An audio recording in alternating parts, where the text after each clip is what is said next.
देखिए, हमें अक्सर ये कहा जाता है कि बीती यादों को भुला दो, जख्मों को जो है उस पर नमक ना छिड़को, जख्मों को जो है पूर जाने दो, यानी कि जख्मों को ठीक हो जाने दो। बिल्कुल, जख्म ठीक हो जाए, लेकिन कुछ यादें, कुछ जख्म ऐसे होते हैं जिन्हें फिर से कुरता जाता है, जिन यादों को भुलाया नहीं जाता। इन्हीं में से एक यादों में से जो रही है वो आज़ादी की लड़ाई रही। भले ही वो काले अध्याय था कि जब देश गुलाम था अंग्रेजों का, क्या यातनाएं हमने सही, लेकिन आज़ादी कैसे पाई वो भी साथ है।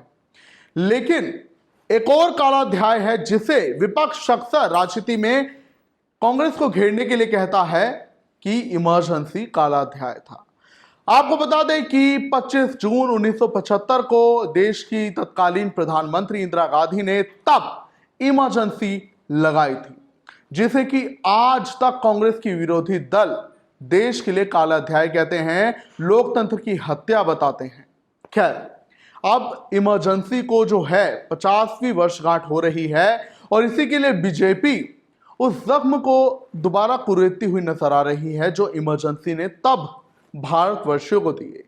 और यह कांग्रेस पर एक बड़ा घात भी हो सकता है, बड़ा हमला बीजेपी का हो सकता है।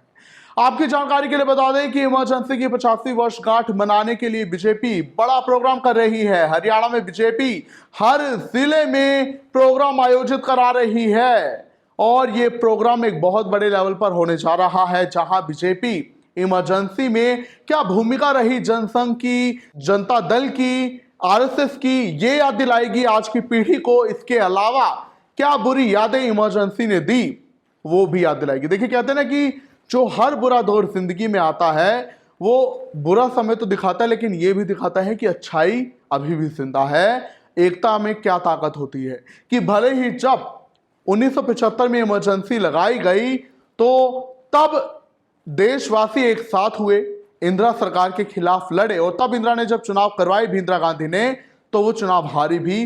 तब देशवासी ने एकता दिखाई, सभी विपक्षी दल एक साथ हो गए थे इंदिरा गांधी को कुर्सी से हटाने के लिए, यानी कि एकता दिखाई जा रही थी, ताकत, अखंडता दिखाई जा रही थी। तो ऐसे में फिर से बीजेपी जो है इमरजेंसी की 50वीं वर्षगांठ मना रही है और बड़े प्रोग्राम आयोजित किए जाएंगे हरियाणा में हर जिले में, जिसमें मुख्यमंत्री नायब सिंह सैनी जो हैं वो करनाल में मौजूद रहेंगे। इसके अलावा मौजूदा प्रदेश अध्यक्ष बड़ोली पंचकुला में रहेंगे, उनके साथ पूर्व स्पीकर ज्ञानचंद गुप्ता सहवक्ता के तौर पर रहेंगे। और आपको बता दें कि 27 जिलों के हिसाब से कार्यकर्ताओं की ड्यूटी लगाई गई है, क्योंकि बीजेपी ने अब जो है हरियाणा में 27 जिलों के हिसाब से नियुक्तियां भी कर रखी हैं, तो उस हिसाब से तमाम नेताओं की ड्यूटी भी लगाई है। बीजेपी के प्रदेश महामंत्री सुरेंद्र पुनिया ने कहा कि इमरजेंसी को 50वीं वर्षगांठ हो रही है, 50 साल हो रहे हैं, तो ऐसे में कार्यक्रम इसलिए रखा जा रहा है इमरजेंसी कार्य अध्याय के तौर पर कि ये जो युवा पीढ़ी है, जो नई पीढ़ी है, ये जनता दल के, आरएसएस के, जनसंघ के और उस वक्त क्या कुछ माहौल रहा था देश में, ये याद रखे, पीढ़ी दर पीढ़ी ये चलता रहे, इसीलिए बड़ा प्रोग्राम आयोजित किया जा रहा है। इसके अलावा अब मैं आपको बता देता हूं और किन किन नेताओं की कहां कहां पर ड्यूटी लगी है। इसी कड़ी में आपको बता दें कि अंबाला में असीम गोयल पूर्व मंत्री, उनके साथ वक्ता के तौर पर, सहवक्ता के तौर पर राम अवतार सिंघल और रवि बतान। यमुनानगर में महिपाल ढांडा और उनके साथ कुलभूषण गोयल, दशरथ सिंह चौहान हैं। कुरुक्षेत्र में प्रोफेसर एसपी सिंह बघेल। इसके अलावा आपको बता दें कि करनाल में मुख्यमंत्री नायब सिंह सैनी के साथ भारत भूषण को जो है वक्ता के तौर पर लगाया गया। सहवक्ता के तौर पर पानीपत में कमरपाल गुर्जर पूर्व शिक्षा मंत्री के साथ जसबीर दोदवा। सोनीपत में विपुल गोयल मंत्री जो हैं वो रहेंगे और उनके साथ सतीश नांदल रहेंगे। गोहाना में रामचंद्र जांगड़ा राज्यसभा सांसद, इसके अलावा समय सिंह भाटी भी उनके साथ रहेंगे। जींद में कृष्ण मिड्ढा और ललित बत्रा की ड्यूटी है। रोहतक में कमल गुप्ता के साथ गुलशन भाटिया की है। वहीं आपको बता दें कि इसके अलावा अब जो जानकारी है तो झज्जर में भी कृष्णलाल पवार मंत्री की ड्यूटी लगाई गई है। डवाली में कृष्ण बेदी मंत्री की ड्यूटी लगाई गई है।